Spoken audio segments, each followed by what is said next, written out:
Friends, welcome to defence matrix. तो Kaveri engine को लेकर एक अपडेट निकलकर सामने आ रहा है जो कि अच्छा तो है पर उसी समय पर थोड़ा सैड भी है। तो आज के इस वीडियो में हम इन दोनों चीजों को डिस्कस करने वाले हैं और समझने की कोशिश करेंगे कि कैसे सिचुएशन को यहाँ पर बेहतर किया जा सकता है।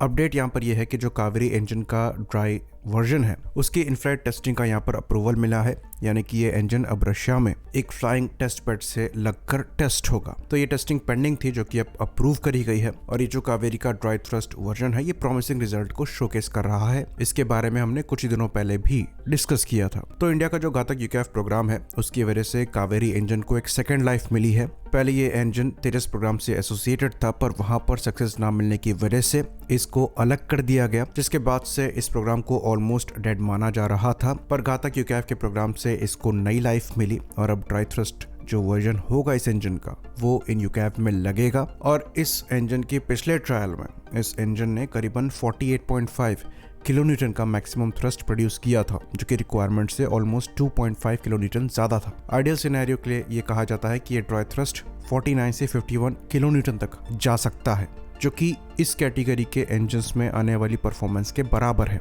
इवन कुछ इंजन से बेहतर भी है। ये चीज हमने अपने प्रीवियस वीडियो में डिस्कस करी थी कि यहाँ पर वजन थोड़ा कम करने की रिक्वायरमेंट है। अगर वो हम कर पाते हैं तो ये दूसरे कंपैरेबल इंजन्स के बराबर परफॉर्मेंस देने में सक्षम होगा। तो अभी ये आइडियल है यूकेएफ में लगने के लिए, पर इस पर अगर फर्दर काम किया जाता है तो ये आइडियल बन जाएगा तेजस से इंटीग्रेट करने के लिए भी, जिस डायरेक्शन में हम पहले से ही काम कर रहे हैं। तो अभी इस इंजन से स्टेबल परफॉर्मेंस मिल रही है और ऐसा कहा जाता है कि जो लिमिटेड सीरीज प्रोडक्शन है इस इंजन का वो नेक्स्ट ईयर या फिर 2026 से स्टार्ट हो सकता है हमारे यूकेएफ्स के लिए। तो ये एक बहुत अच्छी न्यूज है कि कावेरी मैच्योरिटी की तरफ जा रहा है। पर यहाँ पर सैड पार्ट ये है कि आपको अप्रूवल रशिया से चाहिए था इन इंजन की हाई एल्टीट्यूड टेस्टिंग के लिए, और बार बार आप इस इंजन को लेकर रशिया भागते हैं जब भी आपको टेस्टिंग करनी होती है। तो अगर हम ग्लोबल ऑर्डर को देखें तो इंडिया के पास समय नहीं है, और ये चीज़ तब खासकर एविडेंट हो जाती है जब हम आज इंजन्स को लेकर ही स्ट्रगल कर रहे हैं। हमारे जो डोमेस्टिक प्रोग्राम है वो अटके पड़े हैं इन इंजन्स की वजह से। तो तेजस मार्क 1 की डिलीवरीज एयरफोर्स द्वारा देखी जा रही है। इसमें डिलेज लगातार हो रही हैं क्योंकि हम OEM से, जो कि अमेरिकन है, इंजन्स नहीं रिसीव कर पा रहे हैं। और क्योंकि फ्यूचर में हम इन्हीं प्लेटफॉर्म पर डिपेंडेंट होने वाले हैं तो बिना इंजन के आप इसको फ्लाई नहीं कर सकते। और अगर कल को ये इंजन ही हमें डिनाई कर दिए जाए तो हमारी जो फ्लीट है वो ग्राउंड पर आ जाएगी। तो ये एक ऐसी क्रिटिकल टेक्नोलॉजी है जिसको डेवलप करने के लिए हम एक पार्टनर देख रहे हैं, पर जो बेसिक इंफ्रास्ट्रक्चर हमें चाहिए वो अवेलेबल नहीं है। एक फ्लाइंग टेस्ट बेड कोई बहुत महंगी चीज़ नहीं है, और जेट इंजन कोई ऐसी चीज़ नहीं है कि आप एक ही प्रोजेक्ट पर काम कर रहे हैं, यानी कि अगर आपने एक बार फैसिलिटी तैयार कर ली, अच्छा खासा उस पर स्पेंड कर दिया तो कावेरी इंजन के डेवलप होने के बाद वो बेकार हो जाएगा। ऐसा बिल्कुल नहीं है। ये एक ऐसी फील्ड है जिस पर आपको लगातार काम करना पड़ेगा, क्योंकि टेक्नोलॉजीज यहाँ per day by day improve हो रही है और आप जैसे जैसे फ्यूचर की तरफ आगे बढ़ रहे हैं आपको इन नई टेक्नोलॉजीज पर काम करना पड़ेगा, उन्हें मैच्योर करना पड़ेगा।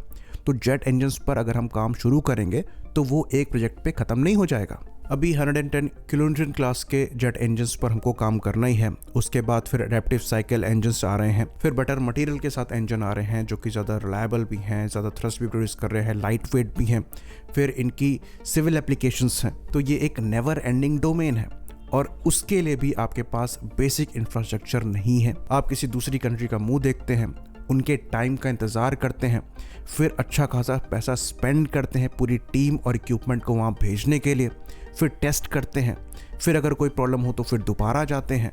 ये एक टाइम कंज्यूमिंग और रिसोर्स कंज्यूमिंग प्रोसेस है, और इंडिया एक ऐसी कंट्री है जो कि टाइम वेस्टेज और रिसोर्स वेस्टेज दोनों को फिलहाल अफोर्ड नहीं कर सकती। और ऐसा भी नहीं है कि ये जो फ्लाइंग टेस्ट बेड की डिमांड है ये कोई नई है, ये सालों से है। और ये टेस्ट फैसिलिटीज कितना ज़्यादा इंपॉर्टेंट है इसका एक एग्जाम्पल अभी हाल ही में निकल कर आया है, जिसके अंतर्गत हाइपरसोनिक टेस्ट फैसिलिटी जो इंडिया में खुली है, उसके खुलने के बाद कई हाइपरसोनिक प्रोजेक्ट्स पर हमारे द्वारा काम किया जा रहा है और उसमें तेजी देखी जा रही है। साथ ही साथ ये भी कहा जा रहा है कि खुद की फैसिलिटी होने की वजह से जो हम टेक्नोलॉजीज डेवलप कर रहे हैं उसको हम प्रिजर्व कर पा रहे हैं। वरना अगर बाहर हमें टेस्टिंग के लिए जाना पड़ता था तो ये टेक्नोलॉजीज हमें उनके साथ भी मजबूरी में शेयर करनी पड़ती थी जहां पर हमें इनकी टेस्टिंग करनी पड़ती थी। और ये सेम चीज इंजन के साथ भी है। ये क्रिटिकल टेक्नोलॉजीज हैं और हम मजबूरी में इनको शेयर कर रहे हैं। रशिया के पास इन इंजन का पूरा परफॉर्मेंस डेटा पड़ा हुआ है। इवन हाल ही में एक स्लाइड निकलकर सामने आई थी जिसमें वो अपने इंजन की परफॉर्मेंस को कावेरी इंजन के साथ भी कंपेयर कर रहे थे। तो ये एक ऐसी फील्ड है जिस पर हमें बिना देरी किए हुए काम करना चाहिए,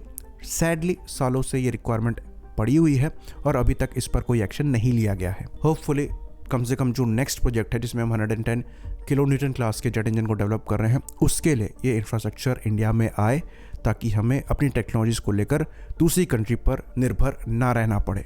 आई होप इन्फॉर्मेशन यहाँ पर क्लियर रही हो। इसी बात पर इस वीडियो को हम ख़त्म करेंगे। लाइक करिए, सब्सक्राइब करिए। जय हिंद।